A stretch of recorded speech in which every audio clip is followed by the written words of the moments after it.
अस्सलाम वालेकुम जी। 29/6/2020 तमाम वफाकी सेक्रेटरीट, वफाकी मुलाजमीन और पूरे पाकिस्तान भर के मुलाजमीन को मेरा सलाम। आज दोबारा से मैं टेस्ट करवा के आया हूँ। जैसा कि आपको पता है कि 9 तारीख को सैंपल दिया था, रिपोर्ट पॉजिटिव थी। 23 तारीख को दोबारा टेस्ट करवाया, रिपोर्ट पॉजिटिव थी। एक हफ़्ते का गैप दे के आज मैं टेस्ट करवा के आया हूँ। अल्हम्दुलिल्लाह तबीयत ठीक है और तबीयत से ज़्यादा आप लोगों को कंसर्न तो है ही है सैलरीज़ के हवाले से। जैसा कि सुनने में आ रहा है कि जो पोस्ट बजट था उसके अंदर भी किसी किस्म का इंक्रीज़ नहीं है, और ये हमारा जो मौक़िफ़ था डिस्क्रिमिनेशन के हवाले से उसकी तायीद करता है कि सूबे एक दफ़ा फिर गिलगित बल्तिस्तान और सिंध जो है उन्होंने अपने मुलाजमीन को मराहत दी। BPS 1 to 22 जितने भी मुलाजमीन थे, हमारा डे 1 से यही स्टांस है कि तमाम पाकिस्तान भर के मुलाजमीन जो बेसिक पे स्केल्स के ऊपर है उनकी सैलरीज इक्वल होनी चाहिए। लॉ एंड इन्फोर्सिंग एजेंसीज ज़रब असद 2010 से ऑनवर्ड 11, 12, 13 में जब ज़रब असद लड़ी जा रही थी, रिस्क अलाउंस हमारे मुलाजमीन को दिया गया था। No doubt at that time खुदकुश हमले हो रहे थे और तमाम मामलात थे उस हवाले से। FIA को देखा देखी जहाँ जहाँ पे ज़रूरत पेश आती गई, इन्होंने कहा इन्वेस्टिगेशन अलाउंस देना है हमें इनको, और जी इन्वेस्टिगेशन वगैरह करते हैं। इन्वेस्टिगेशन अलाउंस रिसेंटली अभी दे दिया गया। Same in the case with NAB, prime minister secretariat के मुलाजमीन को इजाफी अलाउंस दिया गया। President secretariat, senate, national assembly, ये बार बार दोहराते आए हैं, पहले भी बताते आए हैं। एक दफ़ा फिर बताने का मकसद उन वफाकी सेक्रेटरीट के मुलाजमीन के लिए ख़ास तौर के ऊपर कि जो अपने दफातर में बैठे रहे और इस उम्मीद के साथ कि कोई प्रोटेस्ट कर रहा है, बढ़ेगी तो सबकी बढ़ जाएगी। आपको निकलना पड़ेगा, अपने हक के लिए निकलना पड़ेगा। प्यार मोहब्बत सबसे ज़्यादा एक माँ की मोहब्बत है अपने बच्चे के लिए, तो उसमें भी ये कहते हैं कि जब तक बच्चा रोए नहीं तो माँ भी अपने बच्चे को दूध नहीं पिलाती है, खाना नहीं देती। कि मीन्स कि वो कह रही होती है बच्चा मुतमईन है, खेल रहा है, जो भी मामलात हैं। जब बच्चा रोता है तो फिर कहते हैं कि जी वाकई इसको ज़रूरत है। सबसे पहले तो खिराज तहसीन पेश करूँगा उन मुलाजमीन को जो कि सेक्रेटरीट का हमने फरवरी में प्रोटेस्ट स्टार्ट किया था उसमें आए, हिस्सा बने और एक मैसेज, स्ट्रॉन्ग मैसेज गवर्नमेंट को कन्वे किया कि नाउ मुलाजमीन को जो है इनका हक चाहिए। सेक्रेटरीज कमेटी की रिकमेंडेशन थी। सिमिलरली ये डिस्कस हुई इंस्टीट्यूशनल रिफॉर्म्स कमेटी जो कि प्राइम मिनिस्टर के एडवाइज़र हैं इशरत हुसैन साहब, उनकी कमेटी में 27 तारीख को उन्होंने भी रिकमेंडेशंस दी। सबसे पहली जो रिकमेंडेशन थी जिसको फाइनेंस डिवीज़न गोल कर जाती है, वो रिकमेंडेशन थी इमीडिएट रिलीफ दिया जाए। सेक्रेटरीज कमेटी ने 120% का रिलीफ की बात की थी। इंस्टीट्यूशनल रिफॉर्म्स कमेटी के अंदर भी ये चीज़ आई थी कि जी बिल्कुल इनको इमीडिएट रिलीफ दिया जाए और इसके साथ साथ ऐसा मैकेनिज़्म बनाया जाए कि कम्प्रीहेंसिव किस्म का कि तमाम जो BPS के मुलाजमीन हैं ऑटोनमस बॉडीज़ फेडरल सेक्रेटरीट के अंदर उनकी तनख्वाह यकसा होनी चाहिए। तो फाइनेंस डिवीज़न ने पे एंड पेंशन कमीशन तो बना दिया, मगर वो जो दूसरी रिकमेंडेशन थी इमीडिएट रिलीफ की वो नहीं दिया गया।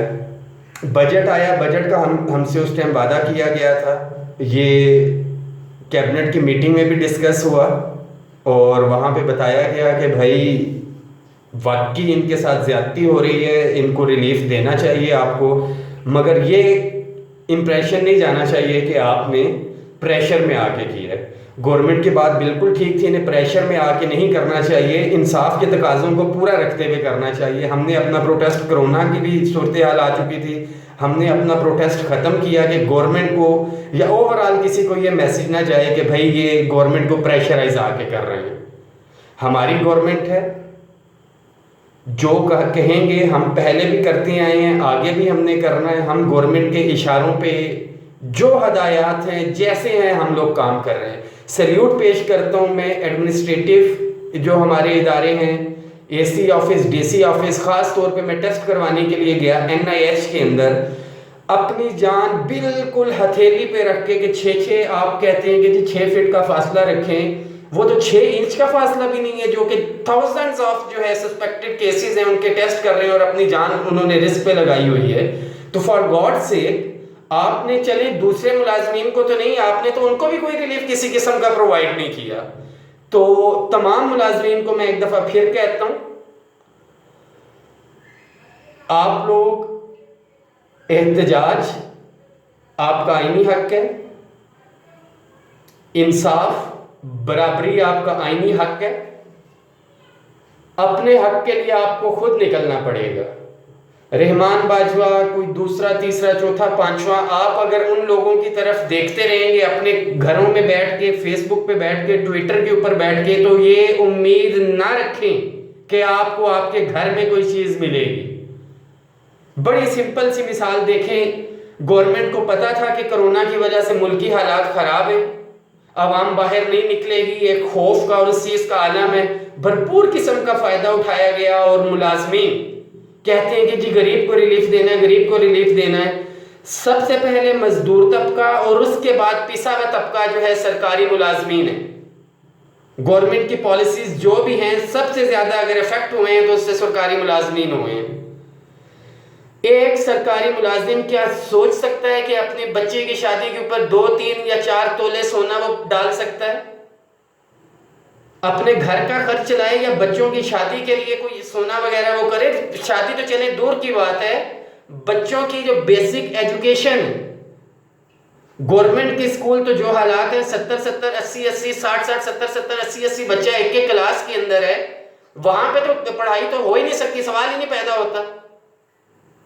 अगर इतना ही है तो गवर्नमेंट से फिर मैं रिक्वेस्ट ये करता हूं कि आप एक बिल पास करें जिसके अंदर ये हो कि जितने भी ब्यूरोक्रेट्स हैं और जितने भी MNAs MPAs हैं उनके बच्चे सरकारी स्कूलों में आम BPS 1 से लेके 4 या 4 से लेके 16 तक जो है, या 17 से 18 वाले भी बेचारे जो अफोर्ड नहीं कर सकते सरकारी स्कूलों में उनके बच्चे धक्के खा रहे हैं।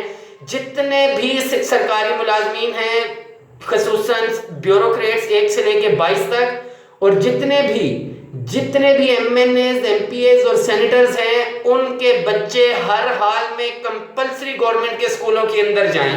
मैं देखता हूं गवर्नमेंट के स्कूलों का निजाम बेहतर कैसे नहीं होता जब इनके अपने बच्चे वहां पे जाएंगे। सेम इज द केस जो हालात हमारे चल रहे हैं सैलरीज के हवाले से, हर मुलाजिम 10 से 15 तारीख के बाद उसकी जेब खाली होती है।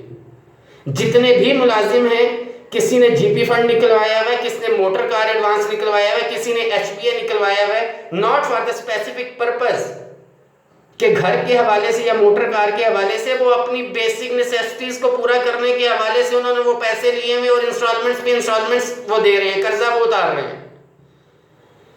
मुलाजमीन को सिर्फ एक मेरा मैसेज है, आप यूनाइटेड रहें।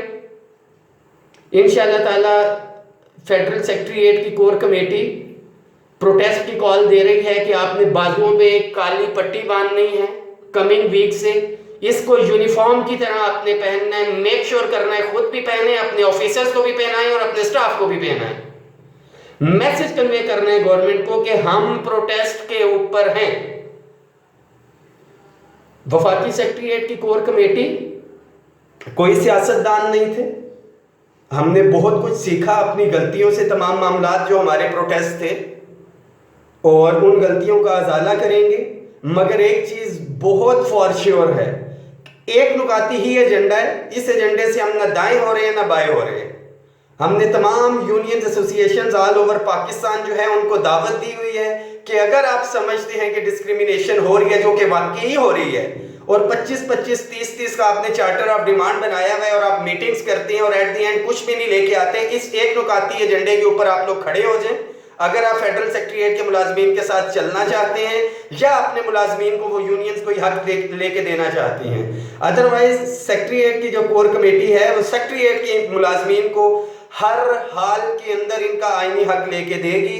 आप लोगों से दरख्वास्त है कि सिर्फ और सिर्फ आप लोग काली पट्टियां बांध के रखें। इंशाल्लाह ताला कुछ साथियों की रिपोर्ट नेगेटिव आ गई है, मेरी भी रिपोर्ट 1-2 दिन में नेगेटिव आ जाएगी। बाहर निकल के हम कंप्लीट अपनी स्ट्रेटजी